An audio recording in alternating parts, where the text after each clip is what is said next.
उधर निशा का चिड़चिड़ापन बढ़ता जा रहा था। बेमन से वह घर के कामों में सास का हाथ बटाती, सबके साथ उदासीन सा व्यवहार करती। उसके अंदर की सुदृढ़ गृहिणी और बेहतरीन को मानो खो से गए थे। बस किसी तरह दिन काट रही थी।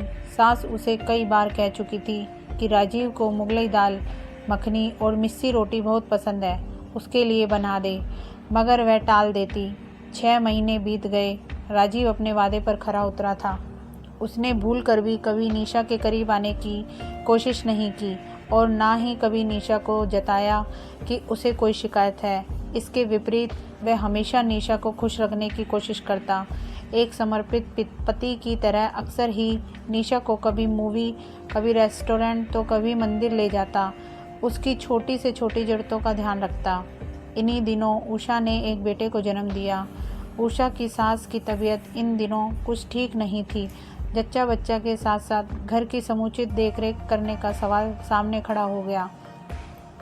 इस स्थिति का जैसे ही निशा को पता चला, उसने 10-15 दिन उषा के घर रहकर उसकी गृहस्थी में हाथ बटाने का प्रस्ताव रखा। राजीव और उसकी मम्मी ने सहर्ष स्वीकृति दे दी। निशा उषा के घर चली गई। उन्हीं दिनों रामनिवास का अपने भाइयों के साथ चल रहा बंटवारे का मुकदमा जीरा की स्टेज पर आ गया। यदि रामनिवास मुकदमा जीत जाते तो लगभग 15 करोड़ की संपत्ति उनके हिस्से में आ जाती। दोनों बाप बेटे रोज कचहरी जाते, घंटों वकीलों संग माथा मारते। आखिरकार जिरह पूरी हुई। 3 दिन बाद फैसला सुनाने की तिथि निश्चित की गई। जिस दिन जिरह पूरी हुई उसी रात राजीव के मामा को, जो मेरठ में रहते थे, अचानक दिल का दौरा पड़ा और वो चल बसे। रामनिवास और उनकी पत्नी को मेरठ जाना पड़ गया, जहाँ 1 हफ्ता लग जाना मामूली बात थी। निशा अपनी बहन के घर और माता पिता मेरठ, राजीव घर में अकेला रह गया। उधर निशा ने उषा की गृहस्थी बखूबी संभाल ली। उसने बड़ी लगन से उषा और उसकी सास की समुचित देखभाल की, घर का ध्यान रखा। यहाँ रहने के दौरान अजय के शानदार व्यक्तित्व का जादू और इनकी शानो शौकत निशा के सर चढ़कर बोलने लगी। वह अक्सर अपनी ससुराल और उषा के ससुराल की तुलना किया करती, राजीव और अजय की तुलना किया करती और मन ही मन अपनी किस्मत पर कुढ़ती रहती। घर के कामों के अलावा जब भी समय मिलता, वह और अजय खूब हंसी मजाक किया करते, ताश खेला करते, टीवी देखते। उसे यहाँ आए 5वां दिन था।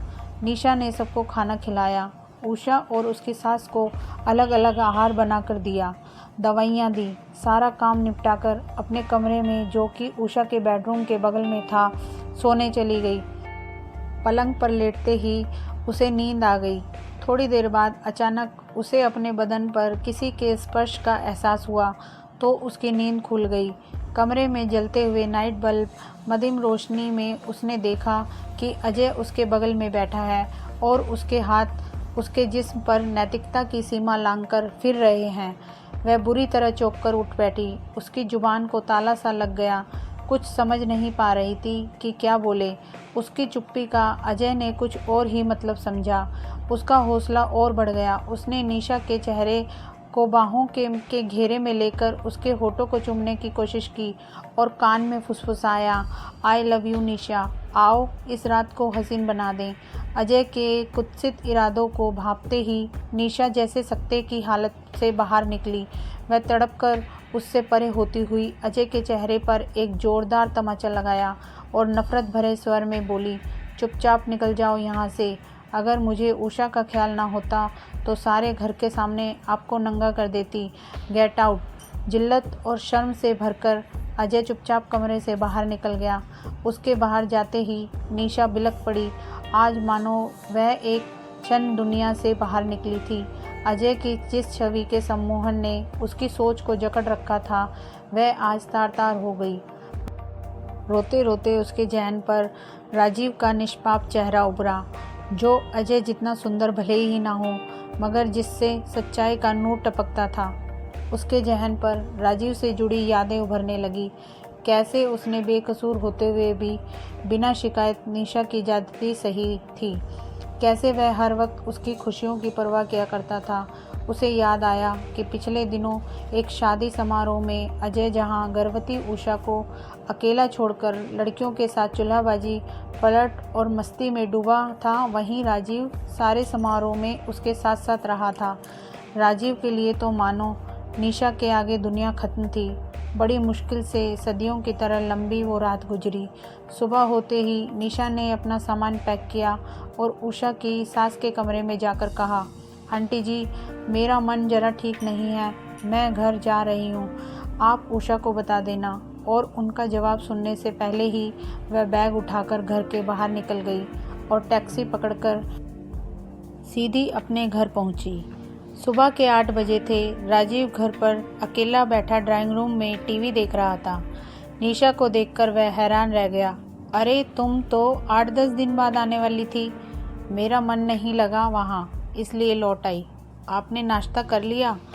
वह अपनेपन से भरे स्वर में बोली। नहीं, अभी तो बस उठा हूँ। आज हमारे बंटवारे के मुकदमे का फैसला आना है। 9 बजे कचहरी जाना है, वहीं से दुकान पर चला जाऊँगा।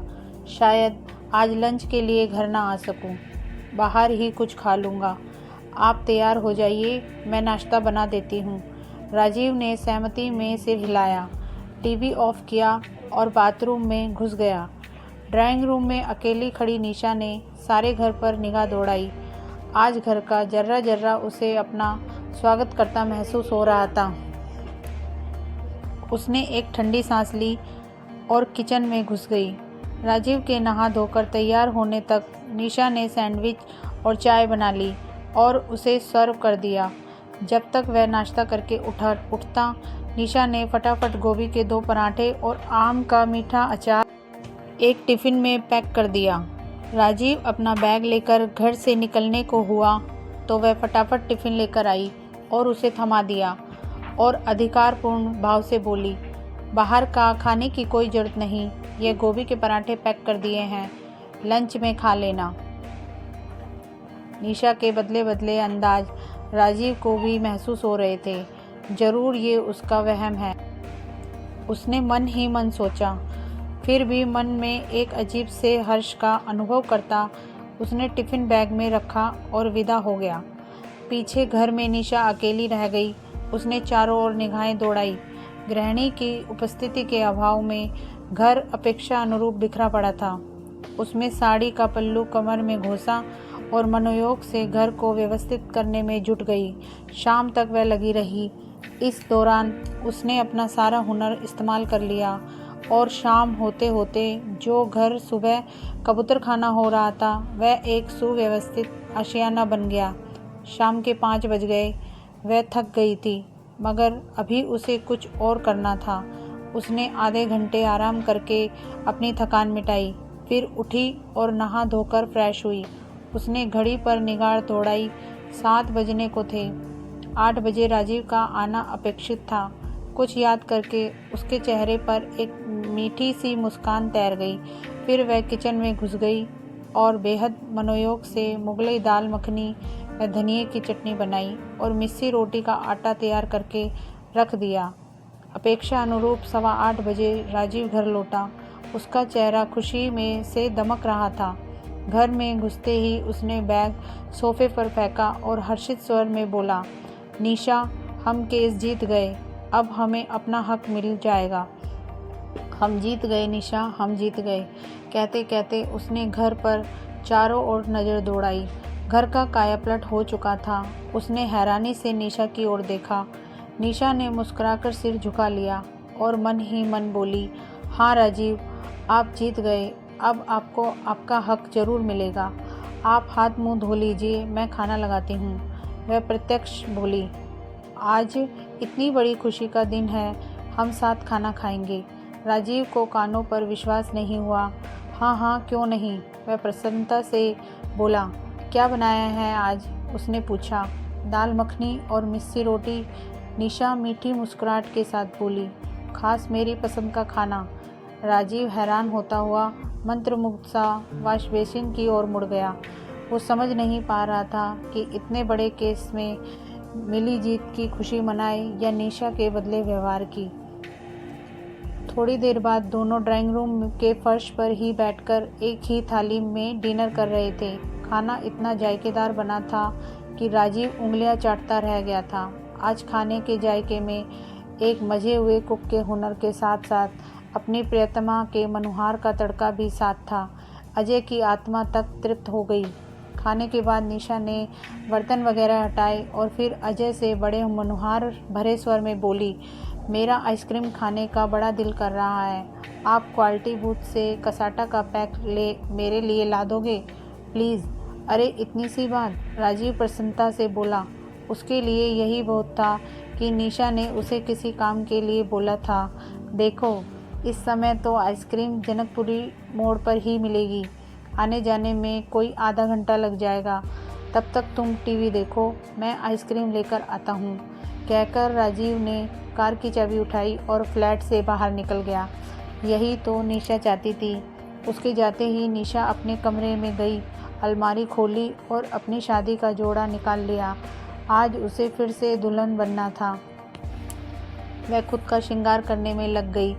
आधे घंटे बाद दुल्हन के जोड़े में सजी उसने अपना रूप आईने में देखा तो अपने हुस्न के जलाल को देखकर खुद ही शर्मा गई। फिर वह उसी पोज में बेड पर बैठ गई जैसे अपनी सुहागरात के समय बैठी थी और विरहणी की तरह अपने पति की प्रतीक्षा करने लगी। उसका रोम रोम आज राजीव के प्रति समर्पण के भाव में सुलग रहा था। तभी उसे बाहर से राजीव की आवाज़ सुनाई दी, निशा, निशा। अरे भाई कहाँ हो? आवाज़ लगाता हुआ वह बेडरूम में आया। वहाँ का नज़ारा देखते ही दमक कर खड़ा हो गया। उसे अपनी आंखों पर विश्वास नहीं हो रहा था। उसे लगा कि वह कोई सपना देख रहा है। दुल्हन की तरह सजा कमरा और दुल्हन के जोड़े में सजी निशा। सारा मंजर अपनी कहानी खुद कह रहा था। पलंग पर बैठी निशा का रूप अप्सराओं को मात कर रहा था। निशा धीरे से उठी और उसके पास चलकर आई। उसने अजय के हाथों से आइसक्रीम का पैकेट लेकर टेबल पर रख दिया और नज़रें नीचे किए हुए बोली, मेरे गुनाह की जो सज़ा आप दोगे मुझे मंजूर है, मगर अपने दिल से मुझे कभी मत निकालना। कहते हुए उसकी कमल जैसी आंखों से दो मोती निकलकर उसके गालों पर लुढ़क आए। राजीव कंपित स्वर में बोला, निशा, मैं कहीं सपना तो नहीं देख रहा, तुमने मुझे स्वीकार कर लिया। निशा ने अपनी गोरी बाहें राजीव के गर्दन के गिर्द लपेट दी और भावविह्वल स्वर में बोली, मुझ जैसी बददिमाग लड़की को आपने स्वीकार किया, कभी नफरत की नज़र से देखा तक नहीं। यह तो मेरा सौभाग्य है राजीव, मैं आप जैसे देवता पुरुष के काबिल कहाँ हूँ। राजीव ने आतुर भाव से उसे बाहों में भर लिया। निशा लता की तरह उससे लिपट गई।